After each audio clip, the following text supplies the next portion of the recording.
Jumlah terlapor tersebut bertambah 4 orang, yaitu semuanya adalah jurnalis. Kenapa kepolisian semakin ngawur di bawah Kapolda yang lama atau di bawah Pak Listio Sigit ini? Saya juga bingung. Ada apa dengan rezim Pak Prabowo Subianto? Apakah kepolisian ini sudah di luar kontrol beliau? Apakah sudah main sendiri?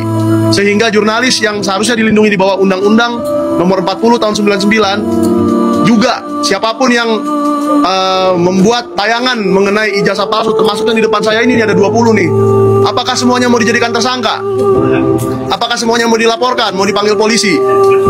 Nah, menurut saya semua ini harus diselesaikan dengan mekanisme yang ada di Dewan Pers, bukan dengan cara yang dilakukan kepolisian sekarang. Polda Metro Jaya katanya memanggil seorang ahli dari Dewan Pers yang sampai sekarang masih tidak diketahui namanya. Mungkin malu menunjukkan wajahnya di depan umum karena yang dilakukan itu salah. Bahwa bukan begitu caranya, tetapi membuat proses mediasi. Seharusnya apabila pemberitaan saya tidak berkenan di mata seorang Pak Joko Widodo, seharusnya dia mengajukan mediasi ke Dewan Pers dan saya dipertemukan di meja Dewan Pers bersama Pak Joko Widodo. Hal itu sudah dilakukan Sentana sejak 1982. Sudah berpuluh-puluh kali kita memberitakan sesuatu, misalnya tanah bermasalah, gedung bermasalah, kebijakan bermasalah, program pemerintah bermasalah, dan dipanggil ke Dewan Pers meluruskan dan akan diberi hak jawab.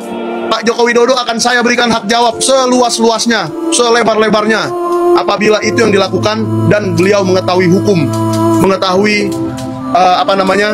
prosedur yang seharusnya.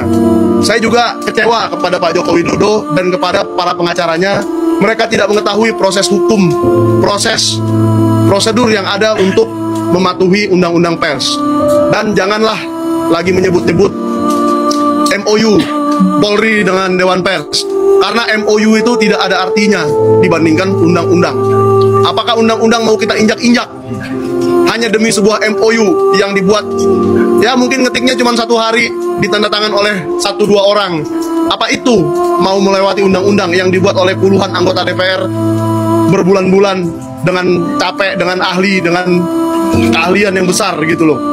Jadi kita sebagai masyarakat juga harus jelas. Di luar dari orang-orang yang tidak mau mendengar, ya mungkin yang termul-termul tidak mau mendengar, tidak apa-apa. Tapi saya bicara pada masyarakat. Apa ini yang benar menurut kalian? Apa ini yang harus kita ikuti terus? Dan apakah ini yang harus dicatat dalam sejarah Indonesia? Pembungkaman pers ini sudah terjadi sejak Orde Baru. Apakah Joko Widodo dan Prabowo Subianto itu pengikut Orde Baru juga? Kita lihat dalam beberapa minggu ke depan, karena saya sangat prihatin bahwa terlapor yang baru, saksi-saksi yang baru, hampir semuanya dari kalangan jurnalistik, hampir semuanya dari kalangan pers. Jangan kita sebut dia punya kartu atau tidak, punya ini atau tidak. Pers itu adalah sebuah kegiatan jurnalistik, mencari informasi, mengumpulkan fakta. Kalau kita mengumpulkan fakta bisa dipidana, berarti kita akan hidup dalam kebohongan selamanya. Sekian dari saya. Jumlah terlapor tersebut bertambah